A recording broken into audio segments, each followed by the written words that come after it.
Assalamualaikum warahmatullahi wabarakatuh.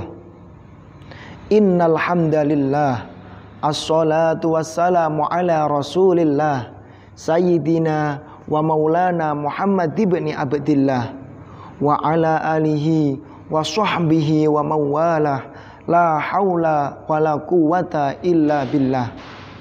Allahumma sholli ala Sayyidina Muhammadinil Fatihi lima ughliq wal khatimi lima sabaq nasiril haqqi bil haqq wal hadi ila siratikal mustaqim wa ala alihi wa ashabihi haqqa qadrihi wa miqdarihil azim.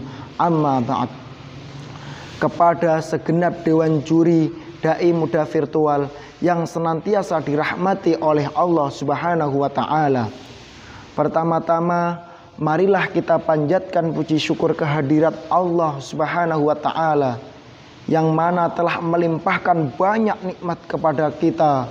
Utamanya adalah nikmat iman wal Islam, sehingga kita masih dapat menjalankan kewajiban kita sebagai seorang mukmin, yaitu berpuasa di bulan suci Ramadan yang mulia ini. Kedua kalinya, sholawat serta salam semoga senantiasa tercurahkan kepada junjungan kita Nabi Agung Muhammad Sallallahu Alaihi Wasallam beserta keluarga, sahabat, dan penerus risalahnya. Hadirin yang dirahmati oleh Allah Subhanahu wa taala, di bulan suci yang mulia ini adalah momen yang tepat untuk kita mendekatkan diri kepada Allah Subhanahu wa taala. Salah satunya ialah dengan taat kepada kedua orang tua. Seperti firman Allah yang dijelaskan dalam Al-Quran surat An-Nisa ayat 36.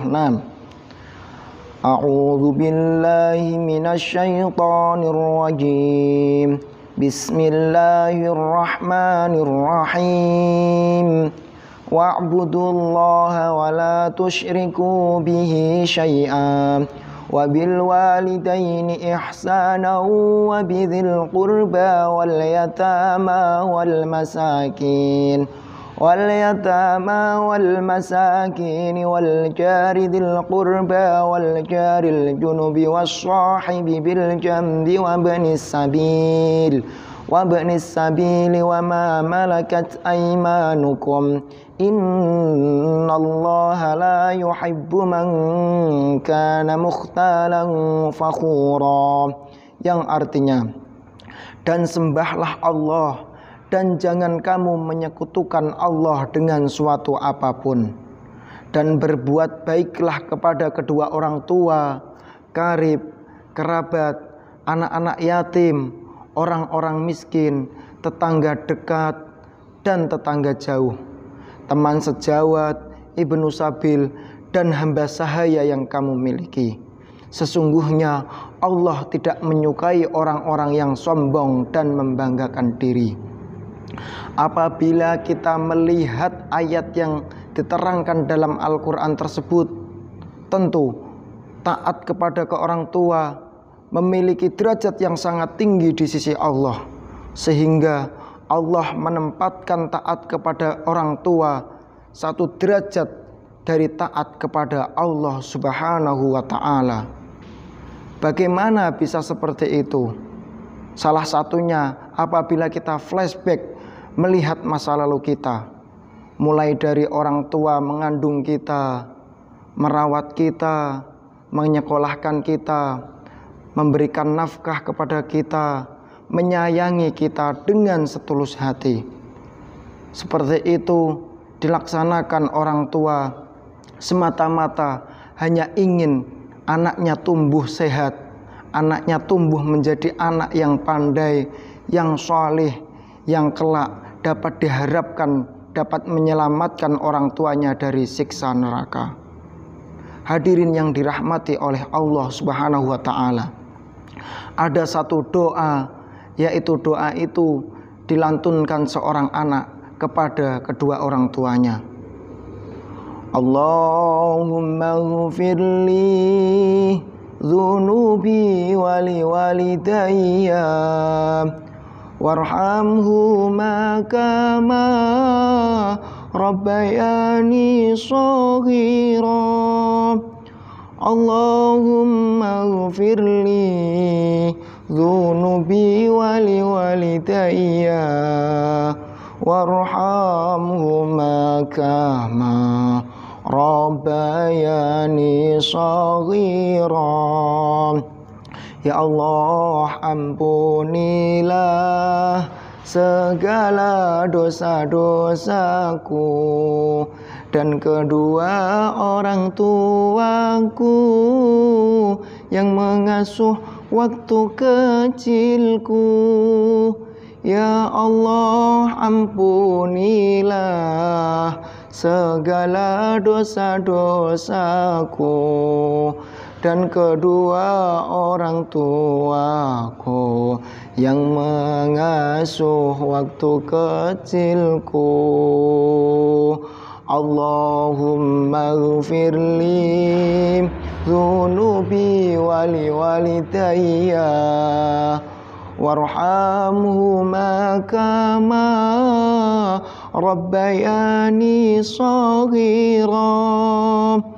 Allahumma ighfirli dzunubi waliwalidayya warhamhuma kama rabbayani shaghira.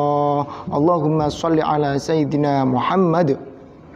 Kita sebagai seorang anak memiliki kewajiban yang besar untuk selalu mendoakan kedua orang tua kita dimanapun dan kapanpun, lebih-lebih saat selesai sholat 5 waktu, agar orang tua kita senantiasa diberikan kesehatan, panjang umur, rezeki yang mudah, dan kelak bisa bersama-sama kita dan baginda Nabi Muhammad SAW untuk memasuki surga Allah Subhanahu wa Ta'ala. Namun apabila kita banyak melihat fenomena di negeri sekarang ini, banyak anak yang berani kepada orang tua, banyak anak yang durhaka kepada kedua orang tua. Hanya karena tidak diberi warisan, seorang anak tega membunuh orang tuanya. Hanya karena tidak dibelikan motor, seorang anak tega mengusut orang tuanya ke pengadilan. Hal itu tentu tidak pantas dilakukan oleh anak yang soleh. Lebih-lebih kita sebagai seorang muda yang diharapkan kelak akan menggantikan para ulama, menggantikan para pejabat, yang pastinya kita harus selalu menjaga ketaatan kepada Allah dan selalu mencari atau meminta restu dari kedua orang tua. Pasti ada berkah yang lebih dari doa kedua orang tua, yaitu semoga dengan doa kedua orang tua dimudahkan urusan-urusan kita, dimudahkan kita dalam belajar, dimudahkan kita dalam mencapai cita-cita yang selama ini masih kita tujukan. Hal itu tentu tidak lepas dari ridho Allah Subhanahu wa Ta'ala. Karena apa? Dawuh dari Kanjeng Nabi Muhammad SAW, ridallahu fi ridhol walidain. Ridho Allah tergantung ridho kedua orang tua. Walaupun kita melaksanakan hal yang bagus, namun orang tua kita tidak ridho, maka Allah juga tidak akan meridhoi. Maka itulah pentingnya kita selalu mencari ridho dan meminta restu dari kedua orang tua. Cukup sekian dari saya. Apabila ada lebihnya, hal itu semata-mata karena fadl dari Allah Subhanahu wa Ta'ala. Dan apabila banyak kurangnya, semata-mata karena kebodohan kami pribadi. Wallahul muwaffiq ila aqwamit thoriq. Wassalamualaikum warahmatullahi wabarakatuh.